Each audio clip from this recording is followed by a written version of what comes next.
We are about to go into an ancient Roman brothel, and there's a menu on the wall of what you want. We're going to show you some of basically the Roman Kama Sutra.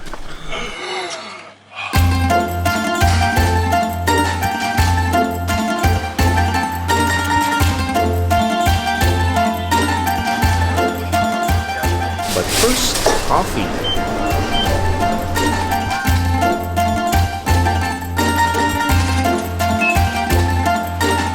Good morning from Napoli Garibaldi Station. Yeah, today we are heading to Pompeii. Most of you have seen photos of Pompeii. There's a lot of well-preserved buildings and people there. Yeah, I get excited about places like this because I've only ever seen any of this stuff in history books, and I've seen all the pictures, and it's really something that I desperately want to see for myself, so I can't wait to get there. Our train is arriving, and we're going to get on it and take you to Pompeii with us.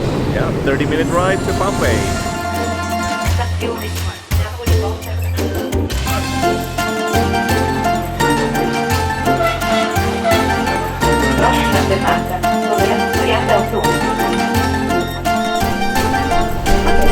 Nice to meet you. My name is Francesca, okay? And I am your guide for this. We are at Pompeii. And now we're getting ready to head into the site. So it's definitely officially at the site. We are officially at the site. Well, we're not officially anything yet because we decided to do a tour, and the lady brought us up to this bridge. She took our money and left. So we're hoping she comes back. We think she will. Oh, and the temperature is so nice. Yes, so it's not like heated, summertime here. Follow the umbrella. The green umbrella. And the official day of the eruption was on 24th of October of 79 AD after Christ. Started centuries before Romans arrived here. The first stop of the tour is the place is called Basilica, and it's not what you think of Basilica, which is the church. Obviously, Roman time didn't have a church back then, but this is basically a city court where people come in and get trials. The majority of these are original. In fact, about 70-80% are original. Obviously not included any railings or metal, but all the stones, all the roads are mostly original. So what they did? They put these white limestones in the middle of the grey blocks because they reflect moonlight. Second stop, which is the Temple of Apollo. It's a statue of Apollo right behind me. Unfortunately, it's a replica because the original one is the Archaeological Museum in Naples. The second important thing here is the sundial that looks like a column, but it's supposed to be a sundial. It's kind of surreal to know that people lived here about 2,000 years ago, and this is all that's left. It's so well preserved. Oh, look at that. That's a huge collection of clay Pottery, yeah. Amphors. Amphors, yeah. And this is the reason why we call these stones cat-sized. It's amazing what these people must have went through. We're told that when the volcano erupted, all they saw was this ash coming down, so instead of running, they hid in their houses thinking it was going to protect them. But eventually the ash and pumice stone landed on their roofs and basically collapsed the roofs, so a lot of people died that way. And also, when the poisonous gases came, those gases were heated to about 500 degrees Celsius or about 900 Fahrenheit, so when they breathed that in, their blood basically evaporated. You can see some of the people that were left over. After all this ash came in, the bodies inside decomposed over the centuries, and what was left was basically a hole. So you see plaster casts of the people that were made, and you can see the expressions on their faces. One man is holding his face probably because he was suffocating. There's a young child and also even a dog. So it's really, really obvious that these people suffered a lot when Vesuvius erupted. Okay, so people tried to live, to escape from Herculaneum, run away, or they were waiting. Obviously, we're not the only ones here, so it's sometimes a little tough to see things, but that's tourism in Italy. Okay, this is where they did Roman fast food. A lot of these places here were places where they would make soup, and some of them even fermented fish for sauces. So this is basically a Roman McDonald's back in the day. People would line up, they would come here as traders, and they would come in here for fast food. There were 100 of these throughout the city, so the smell of food was probably very, very present all the time in Pompeii. And they could actually sit in the back in there. So they'd order their food, get it here, take it back, and sit at the tables. On the left of this street. Why? Because on the left of this street we have like the red light district of Pompeii. We have the Brothel of the city. So now we used to say that this symbol during Roman period was a kind of GPS. of the time. Now we arrived in the fish and meat market of Pompeii. It's really cool to see some of the frescoes. It's so detailed. Ulysses, Penelope, and Nike, which is all gods. This kind of symbol was nothing strange. It was even a holy symbol or a symbol of abundance, of fertility, and of Spanish shape. Okay, a Spanish symbol, phallus. We are about to go into an ancient Roman brothel, and we're just waiting in line because probably, as in ancient times, it's the most popular building in the city. And there's a menu on the wall of what you want. We're going to show you some of basically the Roman Kama Sutra that probably will get us demonetized in this video. This is a stone bed in a brothel. These beds were covered in straw and cloth, and they were very uncomfortable, and it made sure that the person that was paying for services got their business done quickly and left. Michael's excited.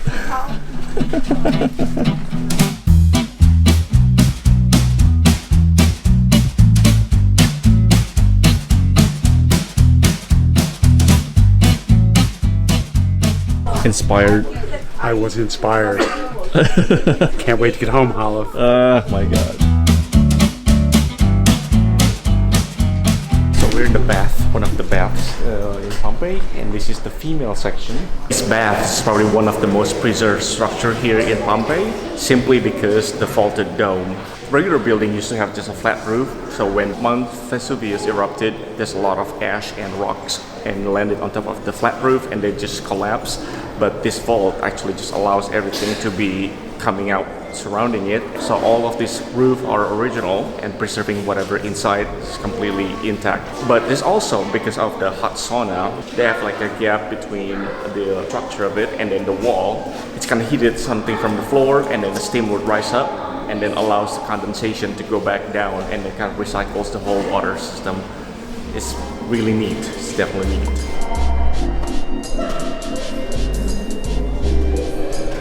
2 hours later, we are done with the walking tour. Ideally, we have 7 hours to explore if we like to. And there's a few spots that I would like to visit, so we're gonna do it by our own. Otherwise, we are done with the organized tour.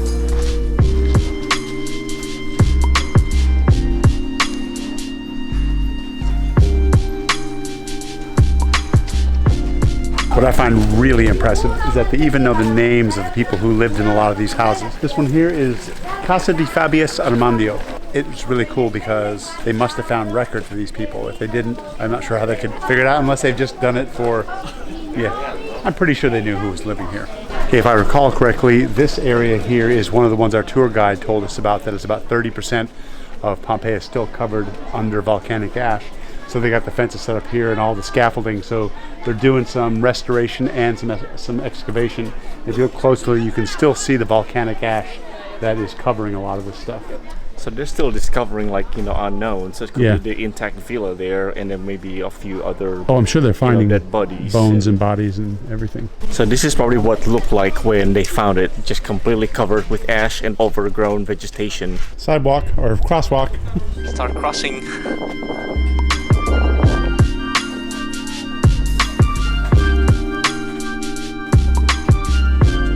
We are heading into the amphitheater of Pompeii.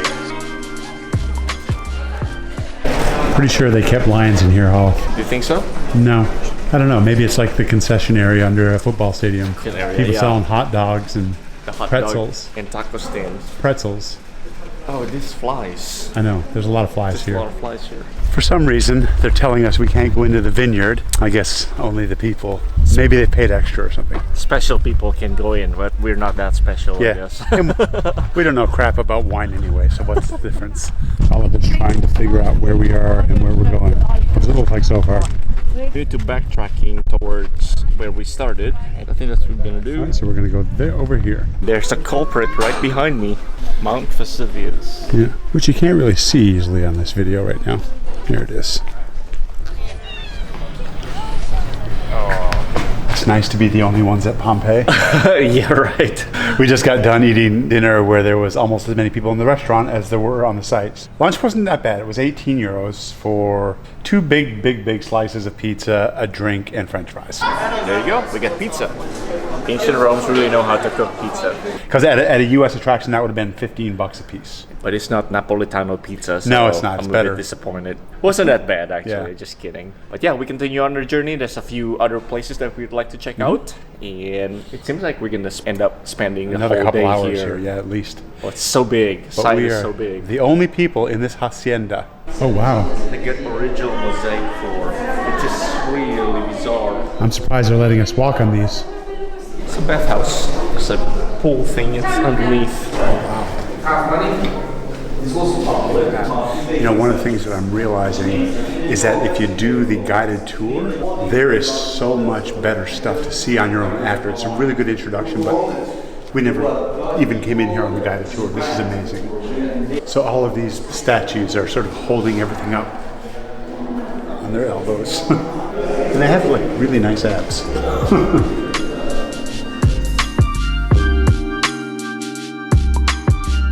Hey, Olive, do you have us lost? You know where we're going? Yeah. Yeah? The entrance of Casa Found. Right. Which is where exactly? We found our guide too this morning. Oh, really? They are really small because Now I'm a little upset that our guide took them to better places than she took us. She probably takes like different houses. Yeah. Same information though.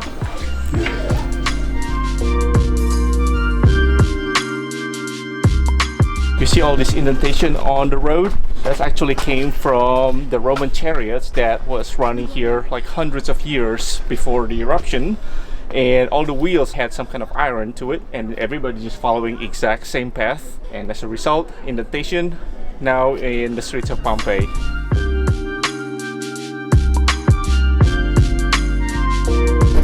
We are trying to get out, but we keep we're like in a maze. Another block.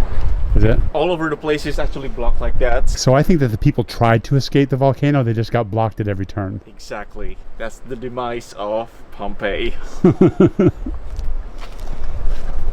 Finally, we reach our last destination of the day. It's called the Villa Dei Misteri.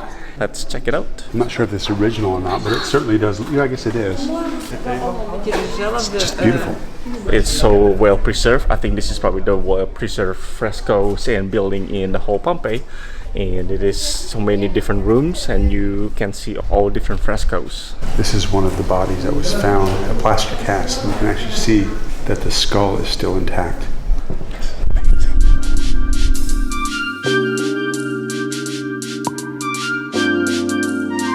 So this is definitely the best preserved room here in Villa Dei Misteri. Everything here is pretty much original. It's been 2000 years, get buried, and then voila, you get really vivid color fresco. It's called the Villa Dei Misteri because this particular fresco over here with the main figure in the middle, there's some debate on what's going on. So it's either ritual, try to get ready to do something else. But anyway, that's why they just decided to, this is the Villa of Mystery, because nobody knows what is the fresco is all about. You look at the mosaic on the floor, it's all really, vividly, just as if it's just put in like, last week.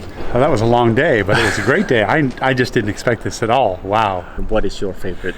I think my favorite part wasn't a thing. It was more just realizing as we passed by each of these houses that someone lived there, and probably in most of those houses someone died. It's a dark place. We had a conversation earlier. Yeah. Let's say the eruption didn't happen, and what happened if it's continuously inhabited by people? Just like us, they would have torn it down and built something new and become like a big Naples or Rome or whatever modern city now. Yeah, so the Vesuvius eruption actually, a lot of people died, probably about 3,000 people, but if they didn't, we wouldn't be able to see this. And I don't know if the trade-off is good or not, but it certainly was a learning experience for us because of what happened, over 2,000 years ago. Yeah. Well, we had a really good time making this video.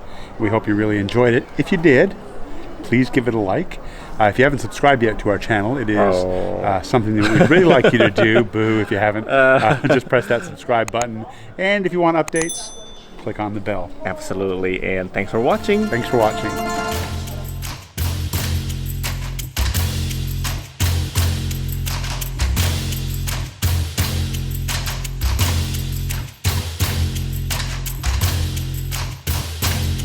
Today we're going to spend the whole day in Naples. And no, today we're going to spend the whole day in Pompeii. I think somebody picked a pomegranate. bad tourists. What is that thing? A window. No. Oh, it's That's a reflection. It's a reflection. Okay. Oh, it's me. Scary. Okay. I thought it was some kind of orb. Hi, Hollis.